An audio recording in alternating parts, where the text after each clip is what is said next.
Assalamualaikum. Waalaikumsalam. Waalaikumsalam warahmatullahi wabarakatuh. Alhamdulillah. Waalaikumsalam. Mbak Anita, moderator ya? Moderator siapa ya?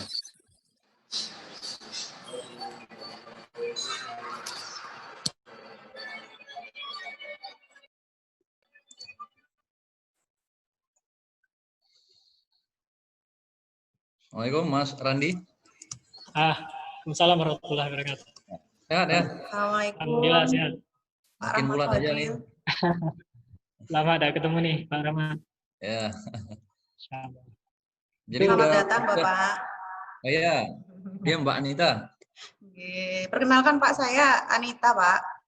Oh iya ya. Nah, nanti saya selaku moderator di acara webinar kali ini Pak. Baik, terima kasih.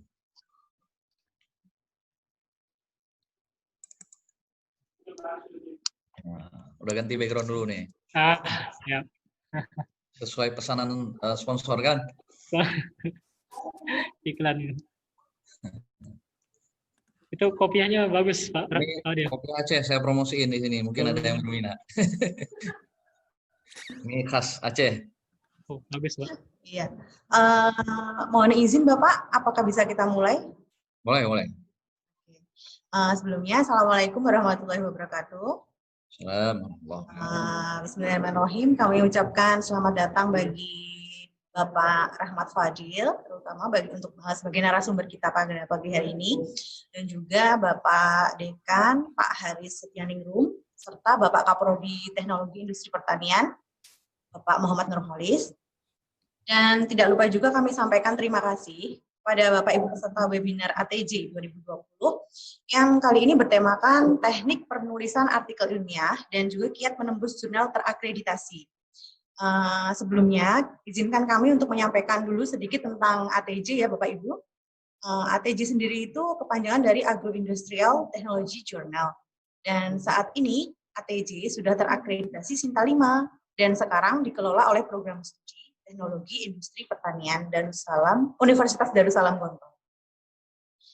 Dan jika Bapak Ibu nanti berkenan untuk submit di jurnal kami, nanti bisa menghubungi kontak yang tertera di website kami. Jadi nanti Bapak Ibu bisa klik aja di Google, nanti ATJ Unida Gontor, nanti akan muncul dan nanti bisa searching-searching mengenai jurnal kami. Gitu ya. Dan untuk ATJ itu sendiri nanti fokus kami itu pada keilmuan teknologi industri pertanian.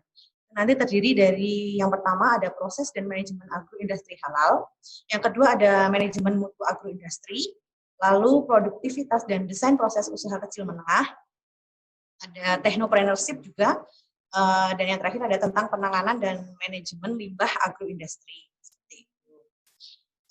Baik Bapak Ibu, mungkin langsung kita mulai saja ya acara pada pagi hari ini. Sebelumnya saya juga akan membacakan sedikit peraturan dan juga susunan acara pada hari ini yang nantinya mohon diperhatikan oleh para peserta. Susunan acara dulu saya bacakan ya Bapak Ibu. Yang pertama, nanti ada sambutan dan doa oleh Bapak Dekan Fakultas Sains dan Teknologi Unida Gontor. Selanjutnya, sesi perfotoan, lalu dilanjut dengan pembacaan kurikulum vitae narasumber dan materi. Selanjutnya ada diskusi tanya-jawab, lalu review artikel peserta, dan pembacaan pemenang door prize. Dan juga yang terakhir nanti ada sambutan penutup oleh Bapak Kaprodi Teknologi Industri Pertanian. Itu. Dan untuk peraturan pada webinar kali ini, mohon diperhatikan, selama acara berlangsung, peserta diharapkan mematikan atau memute audionya. Dan peserta diharapkan mengikuti rangkaian webinar hingga selesai, karena pada akhir sesi akan kami bagikan link absensi untuk pemrosesan e-sertifikat. Itu ya Bapak Ibu. Lalu selanjutnya peserta yang tidak mengisi link absensi, maka nanti tentunya belum bisa kami proses e-sertifikatnya. Dan peserta yang ingin mengajukan pertanyaan nanti bisa menulis di room chat group dengan format nama, asal instansi, dan juga pertanyaan yang akan diajukan. Nanti akan kami bacakan ketika sesi tanya-jawab. Dan selanjutnya akan dijawab oleh narasumber ya. Dan Baik, terima kasih Bapak. Langsung kita lanjut ke acara berikutnya. Kami persilahkan Bapak Dekan Fakultas Saintek, Al-Ustadz Haris Setianingrum SSC MSc, untuk memberikan sepatah dua patah kata sambutan dan nantinya langsung dilanjutkan dengan doa ya Bapak ya. Mohon izin, waktu dan tempat kami persilahkan Bapak.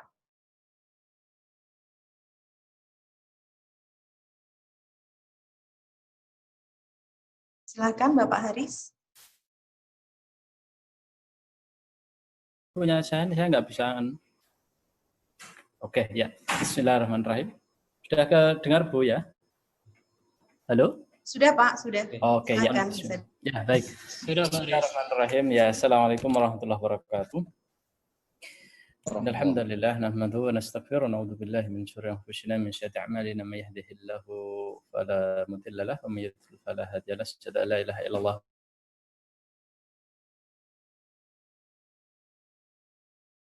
Kami hormati Bapak Ahmad Fadil selaku pemateri dan juga nanti yang akan menghantarkan acara pada pagi hari ini nanti hingga siang. Ada beberapa hal yang mungkin kami perlu sampaikan ke Bapak Ahmad Fadil ya selaku pembicara, dan mungkin ini baru pertama kali ngisi di Unida Gontor Pak Rahmat ya. Iya Pak. Oh ya baik. Jadi di Unida Gontor ini kita di Fakultas Sains dan Teknologi punya 3 program studi. Yang pertama itu ada Teknologi Industri Pertanian yang TIP yang hari ini melaksanakan program webinar ini. Kemudian ada juga program studi agroteknologi, dan terakhir ada program studi teknik informatika. Nah, kami di sini mungkin juga bagi peserta juga semua bahwa punya concern besar bahwa ke depan kita ingin kampus kita yang secara umum kampus kita ini berbasis pondok, jadi santri semua atau mahasiswanya semua itu ada di dalam pondok. Nah, masuk juga sebagian besar dari dosen-dosennya sekarang masih di dalam pondok. Ya karena memang ini adalah kampus universitas pesantren lah begitu mungkin gampangannya sekarang ini. Nah, para peserta semuanya yang dirahmati Allah Subhanahu wa taala dan juga pembicara Bapak Ahmad Fadil, ada hal yang sangat menarik ketika kita memahami bahwa mahasiswa mungkin akhir-akhir ini ya banyak dituntut untuk bagaimana bisa melakukan publikasi, bisa melakukan penulisan artikel ilmiah dengan baik dan benar, dan nampaknya ini memang sebuah kebutuhan bagi mahasiswa dan juga bukan hanya mahasiswa sebenarnya tapi juga para dosen ketika semuanya bertumpuan kepada bagaimana kemudian nanti apa yang dilakukan itu ya termasuk penelitian, pengabdian, kemudian hal-hal lain ini punya nilai publikasi begitu. Nah, hari ini insya Allah nanti akan disampaikan oleh Bapak Fadil, dan kami pertama kali mengucapkan ahlan wa sahlan, selamat datang di kampus kita Pak Fadli, dan ya insya Allah kita ke depan bisa silaturahim via darat Pak ya, moga-moga demikian, dan semoga ini wabah ini kita bisa segera berakhir dan nanti bisa ke sini untuk bersyual bertatap muka, karena bagaimanapun kadang kalau via online begini kadang kerasa jauhnya gitu ya. Nah, seperti itu. Nah, harapan kita dengan adanya kegiatan webinar dengan tema teknik penulisan artikel ilmiah ini, nantinya semua peserta dan juga semua yang ikut peran dalam kegiatan ini itu bisa melakukan dan menghasilkan tentunya adalah tulisan ilmiah yang kemudian nantinya bisa dipublikasikan di jurnal-jurnal terakreditasi. Sebagaimana kita ketahui kalau di Indonesia Mendikbud sekarang atau Mendikbud ya mungkin sekarang sudah berganti, sudah mengeluarkan kalau di jurnal itu adalah pemeringkatan ya berdasarkan sintanya ya, jadi Sinta 1 sampai Sinta 6 seperti itu. Nah, harapan kita bahwa ini nanti ke depan bisa menjadi tren yang baik bagi mahasiswa dan juga dosen dan juga seluruh aktivitas akademika yang ada di Universitas Darussalam Gontor, khususnya juga secara umum di semua tempat bagi peserta yang ikut pada hari ini seperti itu. Ya, saya kira ini hal-hal yang perlu saya sampaikan, dan kami sekali lagi mengucapkan selamat datang ala wassalam Bapak Ahmad Fadil di kampus kita meskipun hanya via virtual begini ya. Nanti semoga kita bisa bersua kembali dan juga Kami mengucapkan juga selamat datang pada semua peserta yang sudah masuk di dalam webinar pada pagi hari ini. Insya Allah nanti sampai 2 jam ke depan lah kira-kira ya. Insya Allah akan dipandu oleh Bapak Rafadil untuk melakukan guidance lah begitu tentang penulisan artikel ilmiah dan juga kiat bagaimana kemudian menembus jurnal terakreditasi di Indonesia seperti itu. Ya, saya kira itu dan mari dengan mengucap basmalah kita buka acara pagi hari ini dengan membaca basmalah dan Ummul Furqan Al-Fatihah. A'udzubillahi minasyaitonir rajim. Bismillahirrahmanirrahim. Bismillahirrahmanirrahim. Maliki yaumiddin. Iyyaka na'budu wa iyyaka nasta'in. Ihdinas siratal mustaqim. Siratal ladzina an'amta 'alaihim ghairil maghdubi 'alaihim waladdallin. Amin. Bismillahirrahmanirrahim. Allahumma shalli ala Muhammad wa ala ali Muhammad kama shallaita ala Ibrahim wa ala ali Ibrahim wa ala Muhammad wa ala ali Muhammad kama barakta ala Ibrahim wa ala ali Ibrahim fil alamin innaka Hamidum Majid.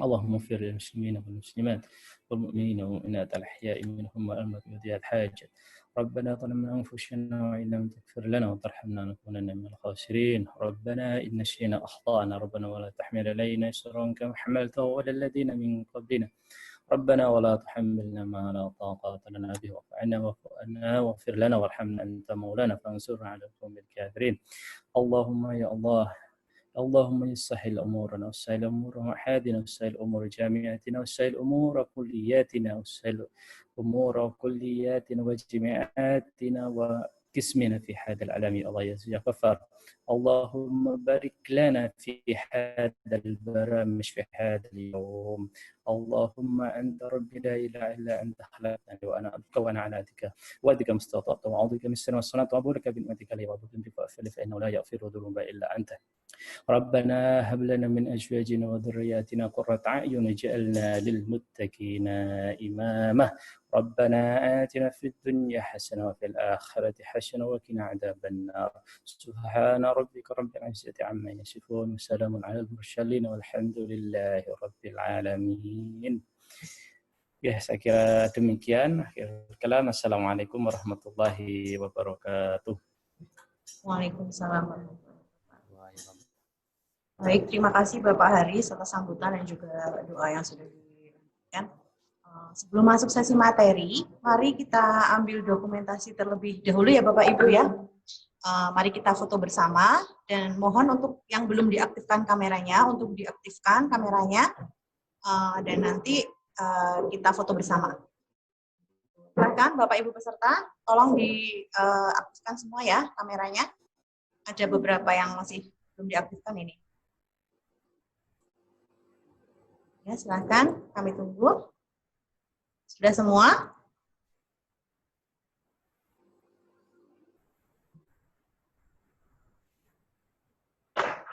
Oke. Kita hitung bersama-sama ya Bapak Ibu. 1, jangan lupa berikan senyum terbaik dari Anda ya. Kita hitung bersama-sama. 1, 2, 3. Oke, 1 kali lagi. Sebentar. Kali lagi ya Bapak Ibu. 1, 2. Sebentar. 1, 2, 3. Oke, terima kasih Bapak Ibu semuanya. Selanjutnya, oke, sekarang tiba saatnya untuk di sesi materi ya Bapak Ibu ya. Dan sebelum materi disampaikan, kami di sini mohon izin untuk membacakan kurikulum vitae dari narasumber kita, yaitu Bapak Dr. Rahmat Fadil, STP MSc. Mohon izin ya Bapak ya. Pendidikan beliau S1-nya di Teknik Pertanian Universitas Syekh Kuala Aceh. S2-nya beliau mengambil teknik proses dan makanan di University Putra Malaysia. Dan beliau mengambil S3 Teknik Industri Pertanian di Institut Pertanian Bogor atau IPB. Betul ya Bapak? Oke. Dan untuk prestasi Bapak narasumber kita ini tidak main-main ya Bapak Ibu peserta. Tapi kalau disebutkan semuanya nanti waktunya habis, saking banyaknya prestasi beliau yang sudah dicapai. Dan mungkin ada ini beberapa saja mungkin saya sebutkan ya. Yang pertama, izin panitia, ini ada yang belum mute. Yang pertama di tahun 2011, sebagai penulis publikasi ilmiah internasional dengan abstrak bahasa Aceh pertama di dunia. Nah, itu luar biasa sekali. Di jurnal AACL Bioflux, Rumania, Q3 Scopus. Wah, luar biasa. Dan yang kedua, tahun 2018 sebagai lulusan tercepat dan terbaik program doktor yang hanya ditempuh selama 2,5 tahun dengan IPK perfect 4. Gitu ya Bapak ya? Di tahun 2019 mendapat predikat sebagai dosen teladan Fakultas Pertanian Universitas Syekh Kuala Aceh.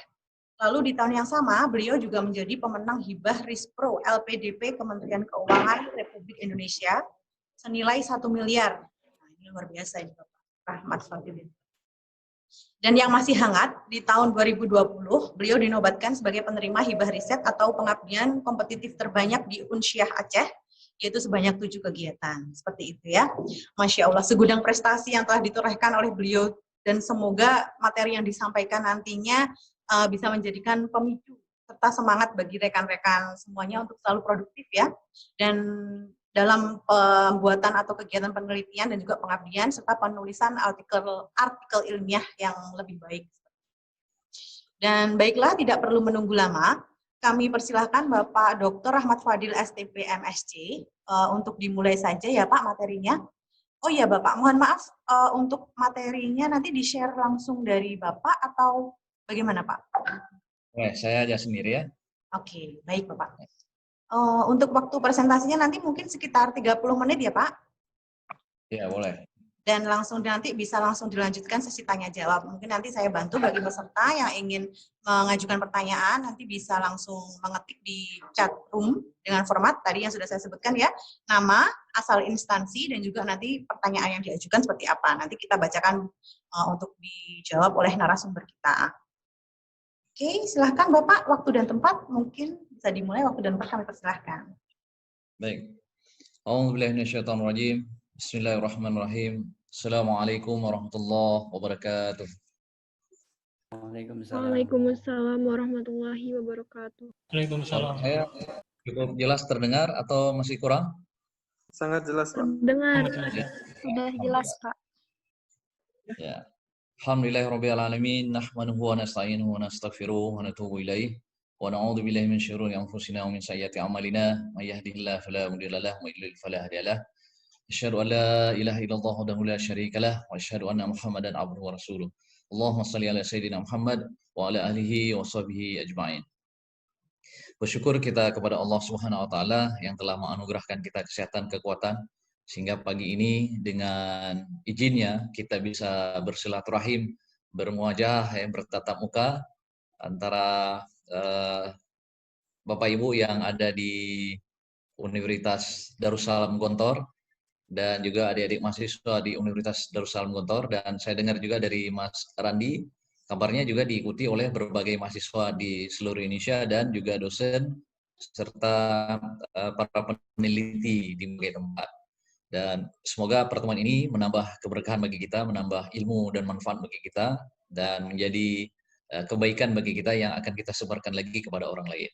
Penghormatan saya kepada Bapak Dekan Sains dan Teknologi ya, pada Ustadz Haris ya, yang telah membuka acara tadi dan membawa pengantar di kegiatan kita di pagi ini, sekaligus beliau menceritakan tentang Universitas Darussalam Gontor tadi sekilas kepada kita, dan juga tadi disampaikan tentang jurnal yang sekarang ini menjadi salah satu capaian harapan dari kita untuk terus bisa meningkatkan kompetensi baik itu para dosennya maupun para mahasiswanya.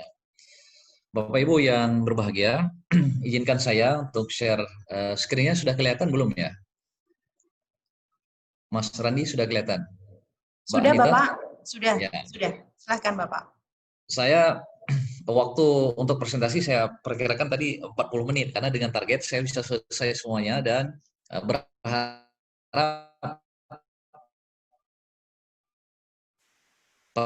pertanyaan saya belum semudah mungkin semua ikuti baik. Bapak sekalian, sebenarnya tantangan saya sekarang, jadi di tahun 2011 itu kalau dikatakan saya pernah menulis abstrak dalam bahasa Aceh, sebenarnya artikel itu diperkenankan untuk menggunakan abstrak selain bahasa Inggris. Orang Cina menulis dalam bahasa Cina untuk abstraknya saja, sedangkan isinya dalam bahasa Inggris. Kalau mau saya tampilkan sekilas saja. Nah, ini presentasi saya untuk dosen. Biasanya saya ada program super jurnal namanya. Tapi untuk ya ini karena untuk mahasiswa, saya coba mengkombinasikan antara untuk mahasiswa dan untuk dosen. Ini yang dibilang tadi penelitian saya di Malaysia tentang recirculating aquaculture. Yang ini pertama produknya ada yang bahasa Indonesia, kemudian ada bahasa Aceh yang saya sebut tadi yang pertama di dunia. Ya, ini bisa open access. Kemudian saya sedang, nah ini beberapa publikasi dan tulisan saya sekilas saja. Nah ini saya contohkan penelitian mahasiswa S1 itu bisa dijadikan publikasi. Ini contoh yang sudah pernah saya terbitkan. Ini pengantarnya saja. Dikit. Jadi penelitian mahasiswa judulnya yang di atas ini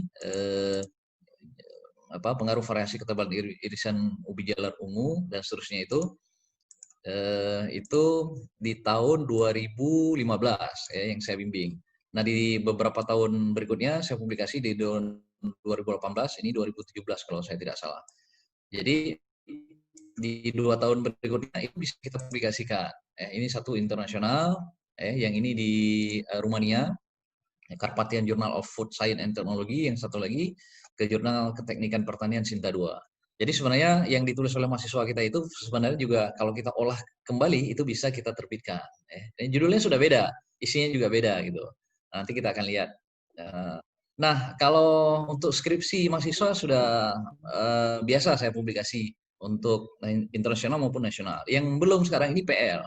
Tantangannya PL mahasiswa. Gimana PL mahasiswa itu bisa kita publikasikan. Nah, saya sedang menantang diri saya sendiri untuk kemudian PL bisa kita publikasikan. Nah, kepada slide presentasi saya. Baik, kelihatan ya? Mbak Anita, kelihatan nggak slide-nya? Masih loading. Ini sudah Bapak, sudah masuk. Oke. Baik. Nah, karena kita singkat saja, nanti kita lebih perbanyak kepada diskusi. Nah, tugas seorang peneliti itu adalah mengkomunikasikan hasil teknis kepada komunitas ilmiah yang lebih luas. Harapannya, apa yang kita kaji, apa yang kita pelajari, apa yang kita amati, baik itu fenomena di masyarakat atau kajiannya di laboratorium, maka semua yang kita dapatkan itu semestinya dikomunikasikan agar dimanfaatkan oleh seluruh masyarakat. Kita harap begitu.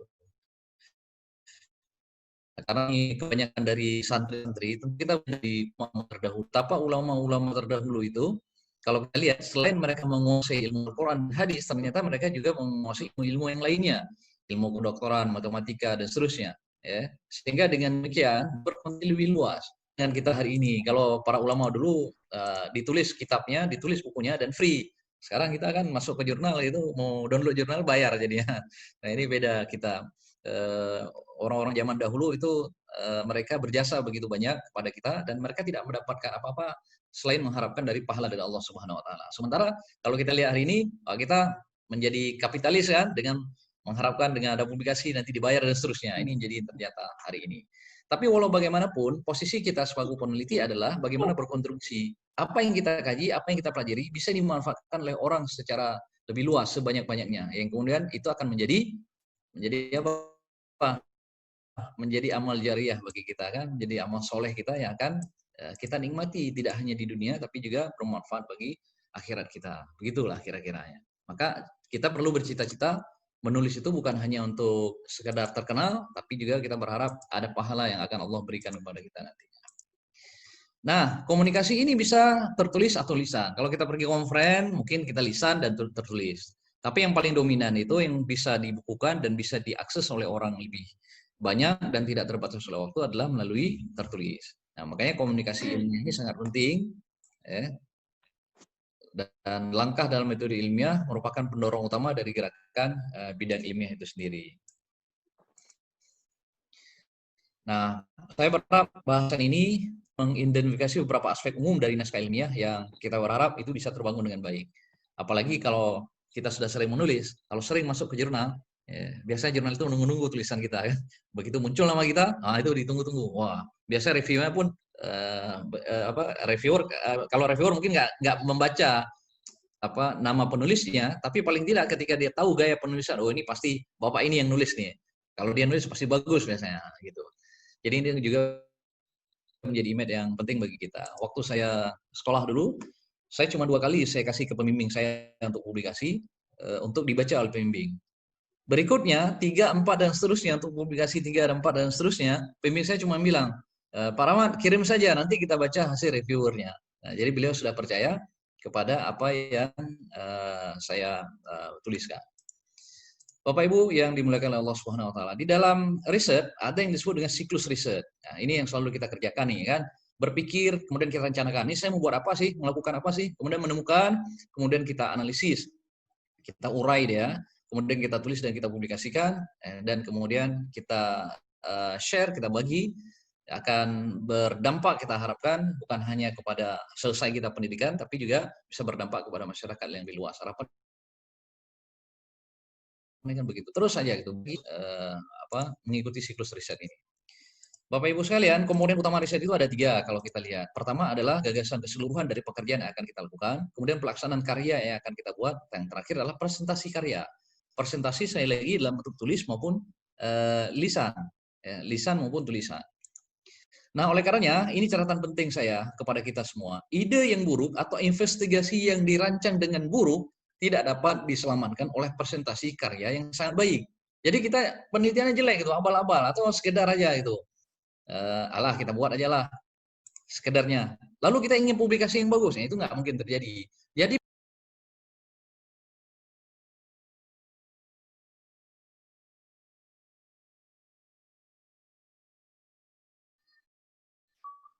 Pak Fadil hilang. Itu suara Bapak hilang, Pak. Baik. Tadi ke mute ya, Pak.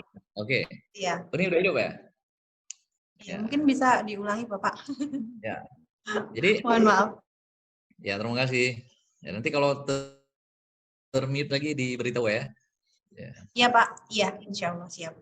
Ya, kalau yang pertama ini, ide buruk dan investigasi yang dirancang dengan buruk tidak dapat diselamatkan oleh presentasi yang sangat baik. Jadi kalau penelitian tidak bagus, riset yang kita kerjakan juga tidak berkualitas, metode yang kita pakai juga tidak jelas, dan seterusnya, maka itu tidak bisa kemudian menghasilkan presentasi karya yang sangat baik.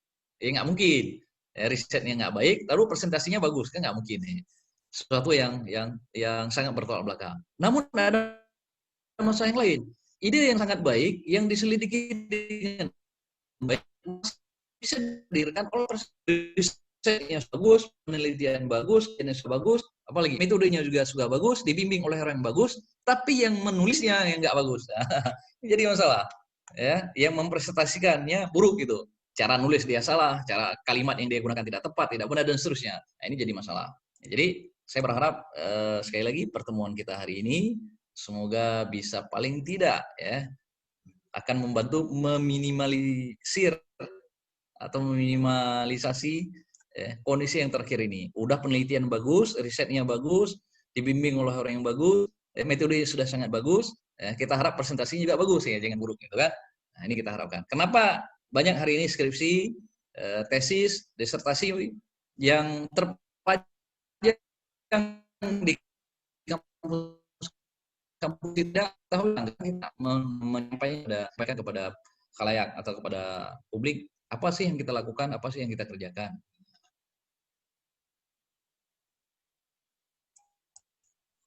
Biasa, tapi saya yakin karena ini dominan mahasiswa, maka fokusnya mungkin kepada jurnal nasional. Tapi tidak apa-apa. Ini sekedar gambaran kepada kita bagaimana proses publikasi itu terjadi. Ketika kita melakukan submit sebuah artikel, 100% kita buat sudah penelitian yang bagus, metode yang bagus, kemudian dibimbing oleh orang yang bagus, kita majukan ke editor. 48%-nya itu diterima untuk diajukan ke review tahap pertama. 28% itu harus direvisi dan 24% itu biasanya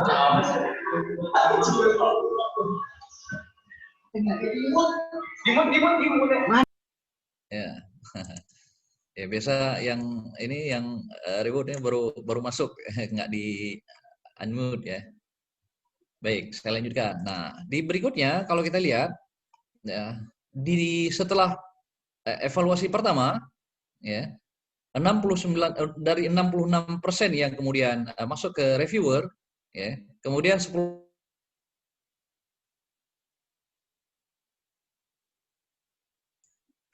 ya, ditarik kembali Bapak, oleh penulisnya nah, sendiri. Nah, kemudian keputusan dari reviewer pertama itu revisi 70%, kemudian ditolak 29%. Kemudian revisi tahap kedua 31%, kemudian menarik sendiri artikelnya itu sekitar 6%. Kemudian keputusan akhir itu dari 31% ini cuma 26% yang oke. 26% yang oke, kemudian ada yang direvisi 3%, kemudian ditolak ada sekitar 2% lagi, maka yang diterima kira-kira cuma 29%.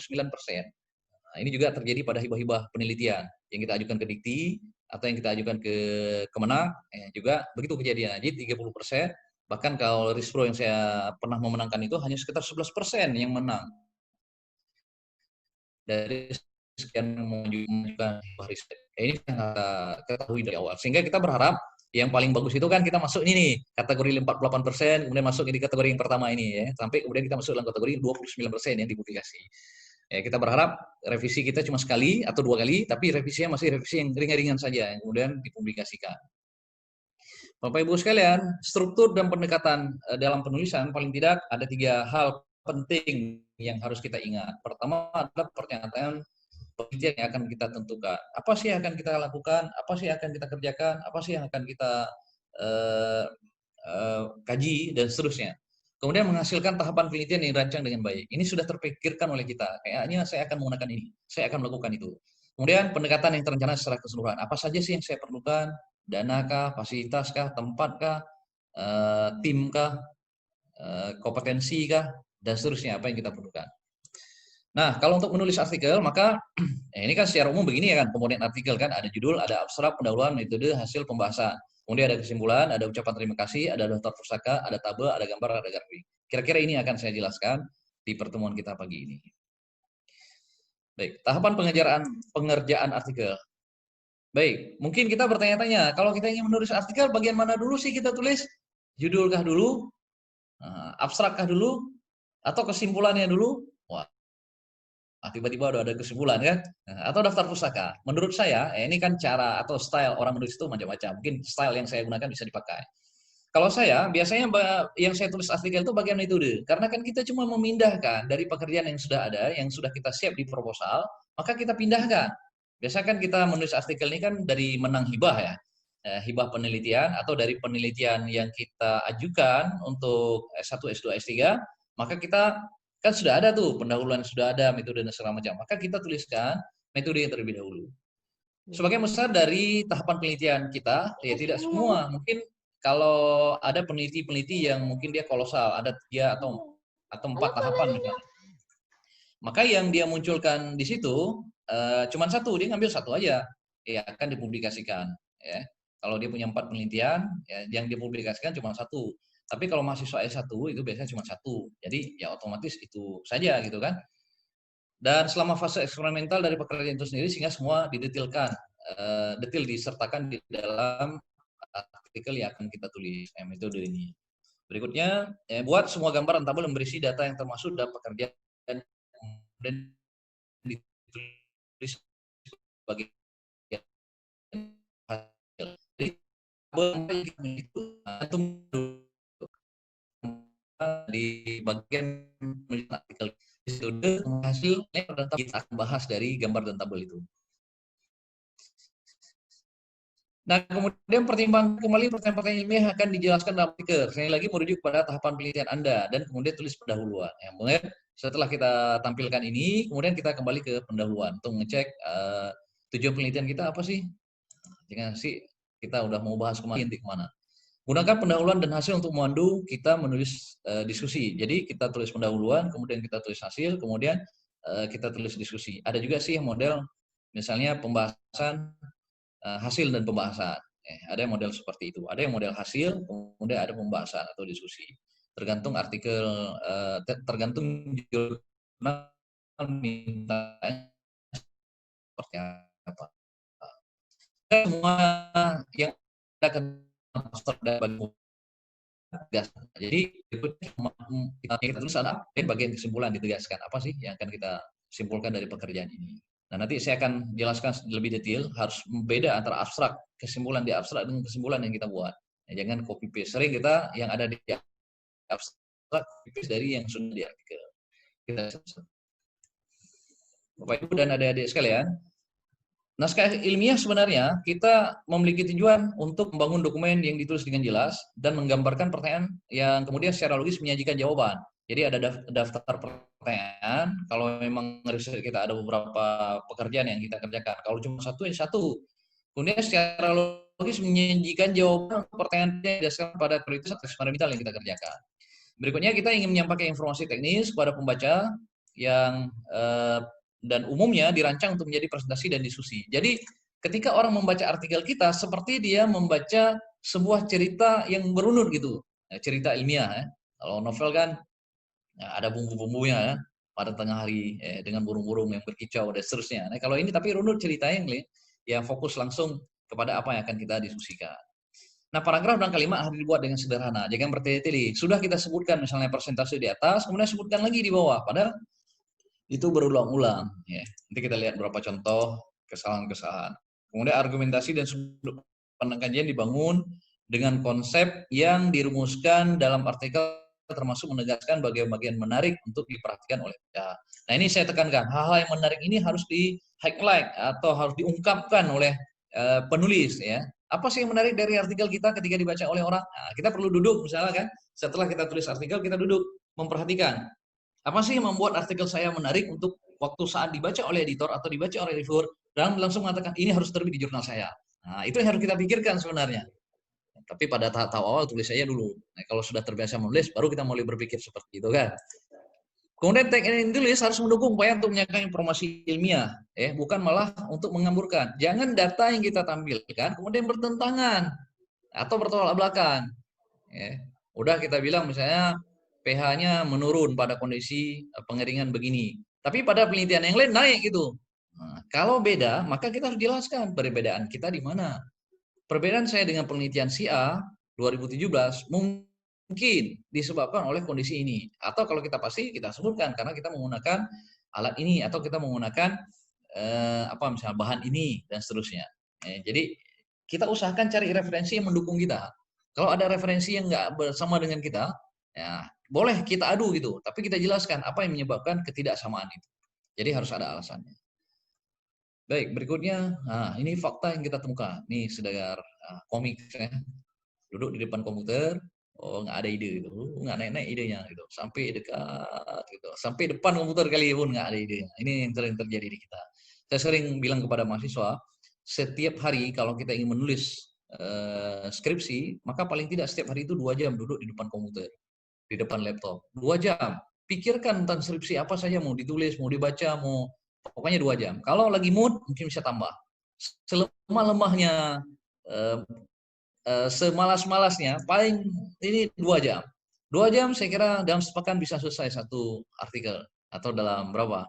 Bisa selesai satu proposal, begitulah kira-kira. Kalau kita mau serius.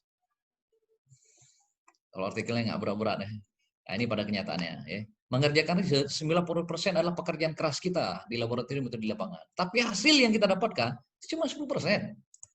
Tapi waktu menulis itu adalah menceritakan 90% adalah tentang hasil yang kita dapatkan ini pekerjaannya. 10%-nya tentang bagaimana kita mendapatkan hal yang lain yang kecil. Nah ini bertolak belakang ya, lain ya kondisinya. Jadi yang kita lakukan di lapangan, 90% yang kita lakukan di lapangan, itu hasilnya cuma 10%. Nah 10% ini, 90%-nya pekerjaannya adalah kita tulis gitu. Kita tulis dengan gaya kita sendiri. Nah, kita sekarang masuk ke judul. Ya, tadi kan sudah judul, abstrak, dan seterusnya. Nah, apa sih yang harus kita buat di judul? Nyatakan judul naskah dengan pendek dan sederhana, serta penulis dan afiliasi penulis. Kalau kita menulis untuk artikel, untuk publikasi.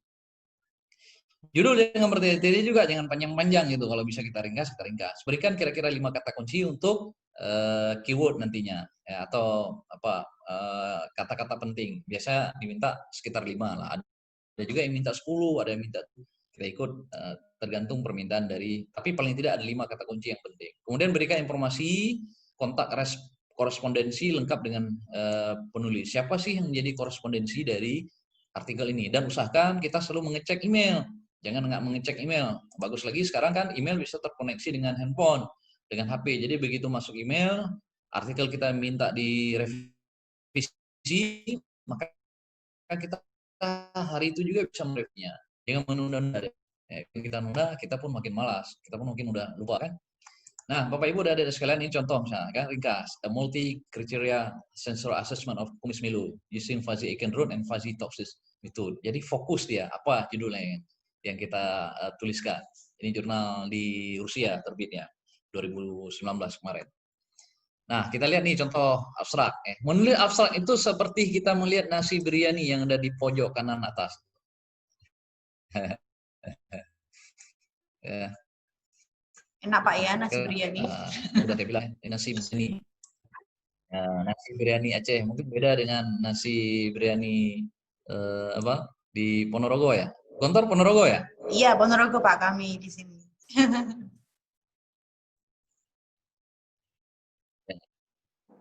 Mungkin ada nasi biryani ada ya?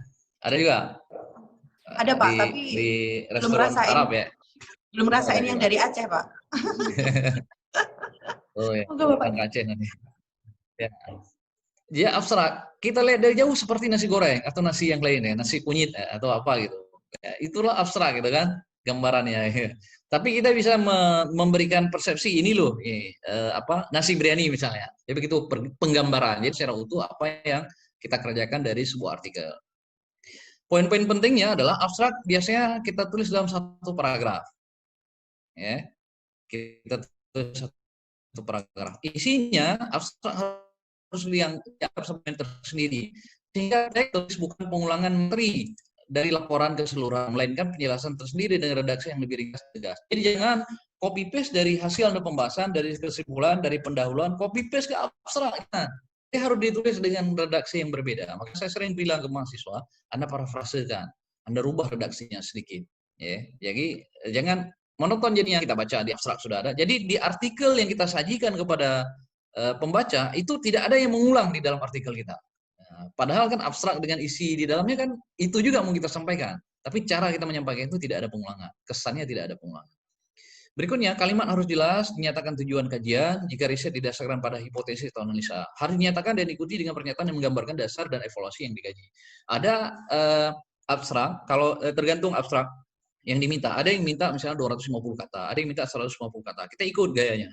Nah, kalau minta yang sedikit, maka pendahuluan di abstrak nggak ada. Tapi kalau mereka minta banyak, misalnya 500, maksimal 500, nah, kita bisa tambah. Ya, misalnya maksimal 300 kata atau 250 kata, maka kita bisa tambah di pendahuluan. Kita tambah pendahuluan pada abstrak. Jadi saya kasih contoh. Kemudian kalimat-kalimat berikutnya menggambarkan bagaimana pekerjaan dilakukan, kalimat tanpa bertele-tele hasil yang kita kerjakan. Penting hasil yang kita dapatkan atau kesimpulan dan dampak dari pekerjaan pada bidang yang dikaji tersebut. Nah, kita lihat contoh abstrak nih. Nah, kalau contoh terhalang nih. Nah, ini contoh abstrak. Langsung di kalimat pertama itu adalah artikel ini ingin memperkenalkan apa gitu. Kemudian yang dilakukan metode langsung. Ada juga model penulisan. Kita tidak menyebutkan metode penelitian ini adalah kita nggak model seperti itu. Kita langsung bisa menyebutkan. Nah, responden yang akan mengevaluasi atau evaluasi yang akan dilakukan adalah terhadap Kumis Milu. Ini timun suri. Ya, termasuk yang akan kita kaji adalah soal aroma, warna, rasa, teksturnya, dan penerimaan keseluruhan setelah penyimpanan 6 hari. Nah, jadi kita tidak menyebut ini metode, tapi sebenarnya dia sudah bagian dari pekerjaan dari metode. Di tujuan juga ada metodenya kita sebutkan nih. Kalau kita bisa menyebutkan sekaligus ya bahwa kita pakai metode ini. Nah, jadi tidak melulu harus ditulis berurut ya, harus ada pengantarnya, ada metodenya, ada tujuannya. Jadi ini gaya penulisannya bisa berbeda-beda. Ini kita contoh yang lain. Ini yang bahasa Indonesia lebih mudah kan? Ini jurnal terbit di manajemen agribisnis di IPB. Perbandingan teknik mengambil keputusan menurut kriteria antara metode Eichenroth dengan metode fuzzy Eichenroth pada kinerja agroindustri. Nah, ini ada pengantar ya. Nah, pengantarnya dikit. Sistem pengambilan keputusan penelitian telah berkembang dengan berbagai metode beragam. Salah satunya yang terus dipakai saat ini adalah metode Econ Road. Penelitian ini bertujuan, beda dengan di atas. Kalau di atas langsung tujuannya. Kalau di sini tujuan. Nah, tujuannya dibuat tersendiri. Tujuan penelitian ini adalah untuk apa gitu. Kemudian yang berikutnya adalah metode. Untuk mengelola kedua metode digunakan penelitian apa yang kita kerjakan. Berikutnya hasil. Kita sebutkan hasil. Hasil penelitian ini boleh kita tuliskan dalam hasil penelitian menunjukkan bahwa metode ini begini. Yang terakhir, ini yang paling penting, implikasinya. Bahwa setelah kita dapatkan, apa kita ingin tekankan di situ. Bahwa ternyata setelah kita dapatkan ini, maka metode pembobotan fuzzy Econ Road dengan Econ Road biasa itu berbeda, lebih tepat, lebih jelas, lebih tegas, akurasi yang lebih tinggi dibandingkan dengan Econ Road biasa. Nah, ini contoh kita menulis abstrak, ya. Ini sudah saya rincikan. Berikutnya, Bapak Ibu dan adik-adik sekalian, kita lihat ke pendahuluan. Mestinya abstrak itu kita tulis terakhir ya sebelum kesimpulan. Tapi saya ingin mengurut berdasarkan artikel yang ada. Kan artikel menulis judul, abstrak dan seterusnya, kemudian masuk pendahuluan ya, biar lebih runut ceritanya. Di pendahuluan, kita membutuhkan sejumlah tinjauan literatur yang berkaitan dengan topik penelitian kita. Ada sitasi. Jadi di pendahuluan itu harus ada cerita kenapa kita melakukan ini, dari mana dasarnya. Jadi ada cerita awal gitu yang sudah dikerjakan oleh orang apa, dan kemudian apa yang akan kita lakukan oleh kita. Berikutnya pengantar lebih baik dibangun dengan alur deskriptif, dimulai dengan topik yang luas dan perlahan fokus pada pekerjaan yang kita lakukan 3-4 paragraf. Jadi ceritakan dulu umum, kemudian baru ke yang khusus. Kemudian pendekatan diuraikan dengan mulai 1-2 paragraf memperkenalkan kepada pembaca terhadap bidang yang sedang kita kaji itu. Kemudian kita menjelaskan aspek bidang ini terus ditingkatkan, dikembangkan, diperbarui dan seterusnya diperbaiki. Nah, pada paragraf yang sangat penting, pada paragraf terakhir, dengan jelas kita menyatakan pertanyaan penelitian ini, apa sih yang muncul dari pertanyaan penelitian ini? Walaupun kita pertanyaan dari penelitian ini adalah, kita nggak gunakan begitu bahasanya, tapi itu tampil seolah-olah dia ada pertanyaan yang kita ajukan di dalam pertanyaan, di dalam pendahuluan yang kita tulis. Kemudian pada akhirnya kita akan nulis kalimat ringkas yang dapat ditambahkan yang menyatakan bagaimana jawaban atau pertanyaan akan berkontribusi pada bidang kajian secara keseluruhan yang akan kita lakukan. Nah, ini contoh. Yang sebelah kiri punya mahasiswa saya, kayaknya hadir juga di sini. Apa, sekedar contoh untuk belajar kan. Lihat nih kalimatnya nih. Ini agak kacau balau ya. Kopi merupakan komunitas perkebunan yang sangat berpotensi dalam meningkatkan sumber perekonomian masyarakat dan sumber devisa negara. Salah satu kandungan senyawa dalam kopi adalah kafein. Nah, tiba-tiba lagi cerita tentang perkebunan kopi dan meningkatkan perekonomian negara, lalu tiba-tiba masuk ke kopi punya senyawa kafein. Nah, ini nggak nyambung kalimatnya. Kalimat berikutnya, kopi menjadi salah satu minuman tersebar luas. Hubungan kafein dengan kopi tersebar luas ini apa gitu? Hanya dari biji kopi yang berkualitas apa menghasilkan secangkir kopi bercita rasa tinggi. Nah, salah satu jenis kopi terbaik Indonesia adalah Arabica Gayo. Jadi kita lagi cerita biji kopi kualitas tinggi, tiba-tiba kita cerita salah satu jenis kopi. Bukan kita ceritakan mestinya ini salah satu kopi yang berkualitas tinggi, tapi ini nggak ada kalimat itu. Nah, ini contoh kalimat yang bagus sebelah kanan. Nah, ini kita lihat kalimatnya, runut ceritanya. Pertumbuhan konsumsi kopi secara global menurut PNA, P dan A, Marketing International periode 2005-2015 meningkat sebesar 35,5%. Peningkatan konsumsi kopi ini menjadi pendorong bagi industri pengolahan kopi untuk meningkatkan produksinya. Konsumsi kopi Indonesia mengalami kenaikan rata-rata dan seterusnya. Jadi kalimat ini lebih indah dibaca dibandingkan dengan sebelah kiri yang putih. Yang hijau ini lebih indah dia ceritanya. Jadi runut, seperti kita menceritakan sesuatu yang berkesinambungan gitu kan.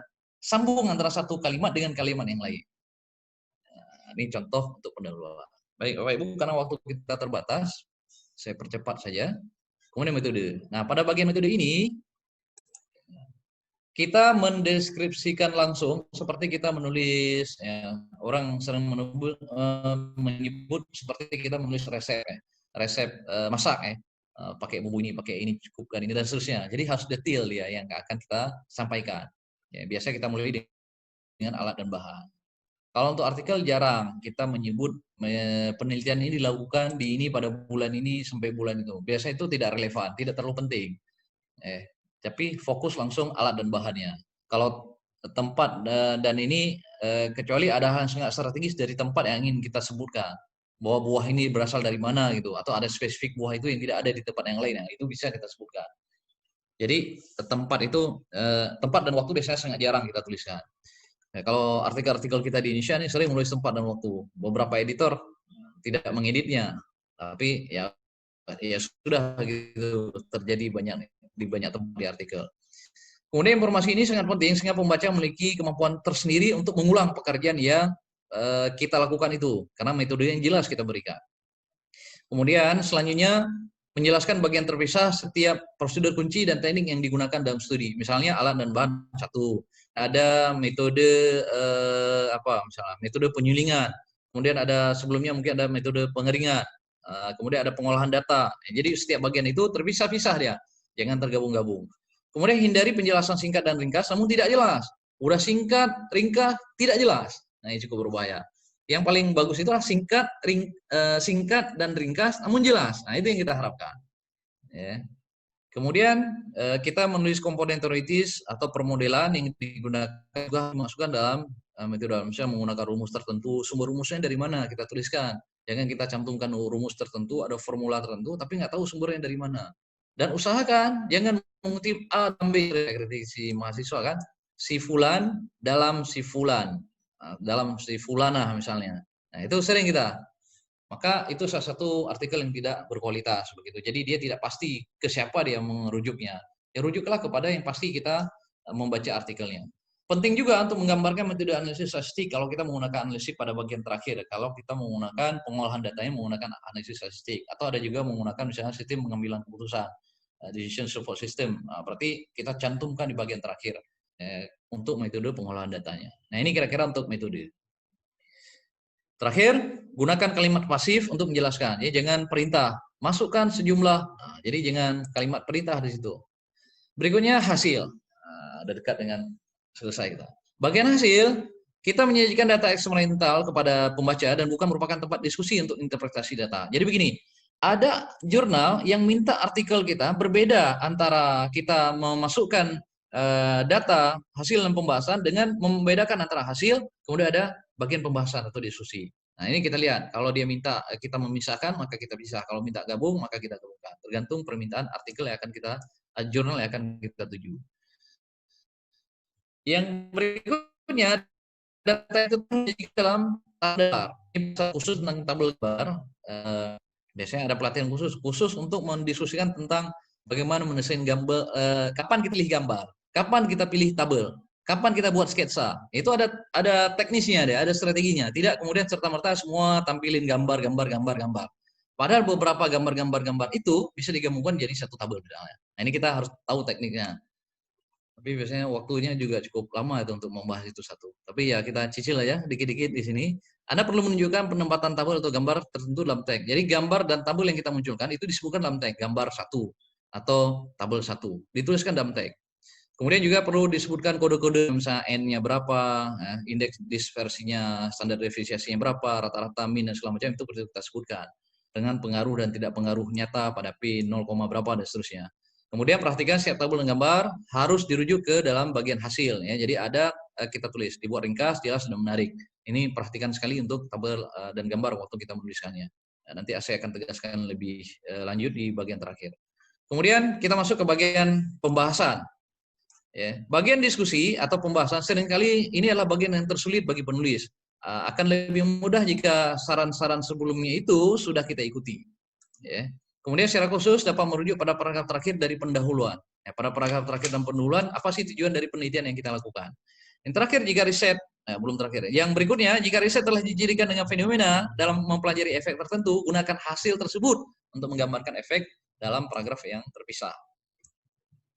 Kalau kita pakai hipotesis, maka kita gunakan hipotesis sebagai argumen kita untuk mendiskusikannya. Nah, jika riset telah dilakukan dengan mengidentifikasikan 3 tujuan utama dari pekerjaan tersebut, dari di atas ini, kemudian gunakan hasil untuk menguraikan masing-masing kalau tujuannya ada 3 misalnya.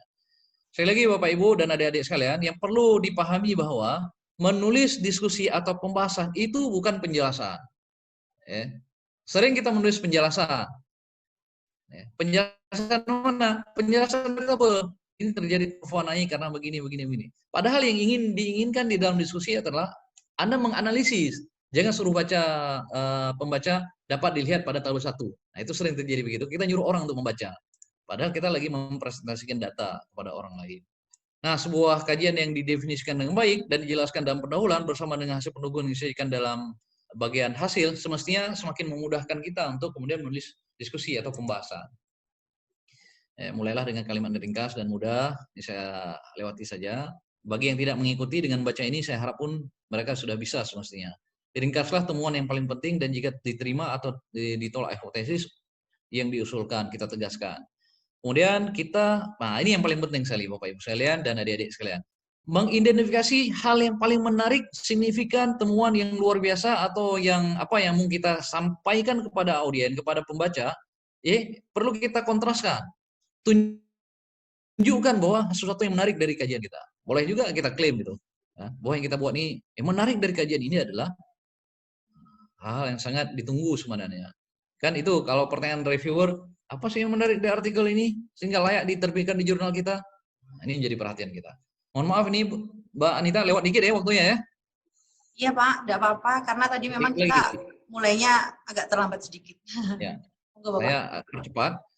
Nah, di bagian akhir, diskusi pertimbangan karya lain dalam literatur yang membahas topik ini dalam berbagai karya, bagaimana karya ini berkontribusi pada keseluruhan bidang karya. Jadi begini, yang harus diperhatikan, pertama saya tegaskan kembali, bahwa dalam penulisan pembahasan atau diskusi, bukan penjelasan dari tabel atau gambar yang ada.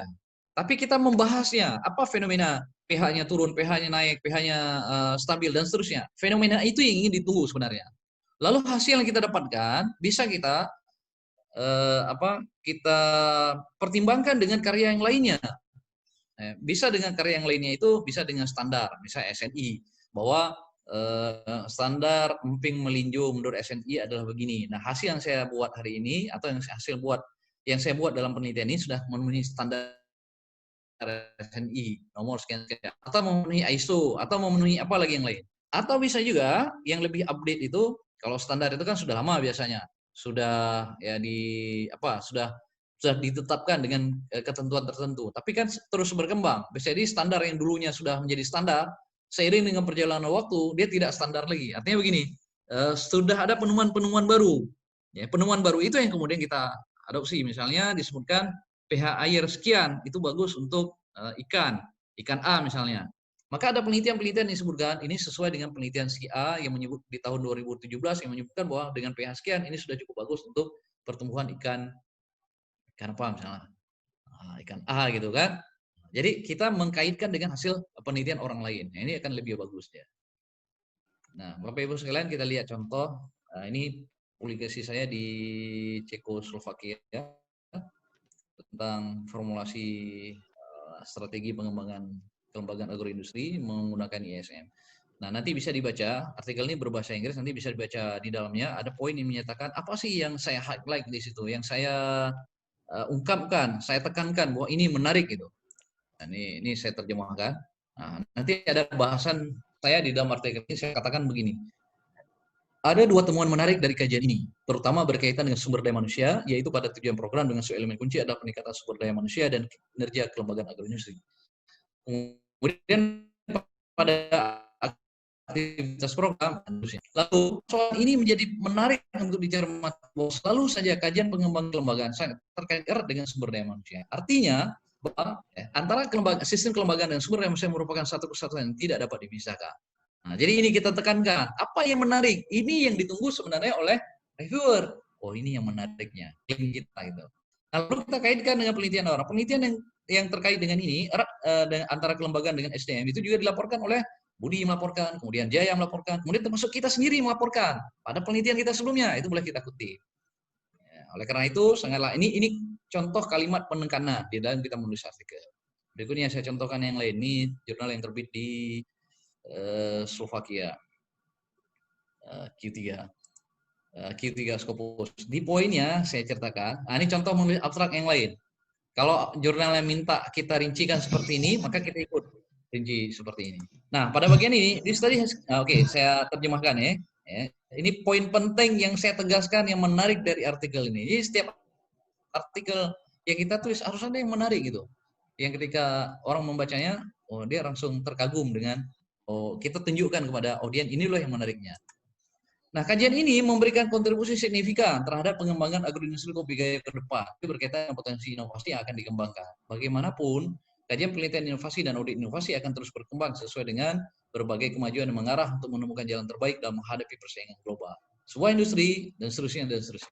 Ini Bapak Ibu dan adik sekalian, contoh kita menekankan hasil temuan yang kita dapatkan kepada para pembaca. Sehingga orang langsung menarik, wah, memang layak gitu.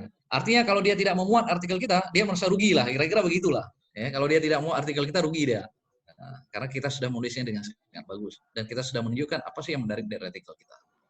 Bapak Ibu sekalian dan adik-adik yang berbahagia, kemudian kita masuk ke bagian kesimpulan. Apa sih yang perlu kita simpulkan? Pertama, menjelaskan tentang apa yang dikerjakan dan menjawab tujuan riset. Pastikan betul tujuan riset terjawab di kesimpulan. Minta kemenangan dulu. Takutkan untuk secara singkat menegaskan hasil utama yang diperoleh. Kesimpulan bukanlah ringkasan dari pembahasan. Sering sekali kita membuat ringkasan di dalam kesimpulan. Padahal yang diminta ada kesimpulan, bukan ringkasan. Nah, ini harus dibedakan ya. Kita meringkasnya dari hasil pembahasan udah panjang, udah kita ringkas. Jadi temuan kita ini adalah ini gitu. Jadi ya, bukan kesimpulan jadinya, jadi ringkasan. Akhiri dengan pernyataan bagaimana pekerjaan ini berkontribusi pada keseluruhan bidang kajian yang kita teliti atau yang sedang kita kaji. Berikutnya, jangan lupa ucapan terima kasih. Biasanya kalau kita riset ini didanai oleh orang lain, maka kita menyentumkan sponsornya, bahwa didanai oleh dana apa gitu. Atau kepada kampus kita. Atau kepada petugas lab. Terima kasih kepada Mas Randi misalnya kan, teman saya di mana gitu kita sebutkan. Atau sahabat saya di mana gitu. Ada juga orang yang menuliskan, terima kasih untuk istri saya yang di rumah selalu setia menjaga anak-anak saya di rumah. Ada juga begitu. Ada juga melamar gitu, ada juga di sini. Dengan ini saya apa gitu.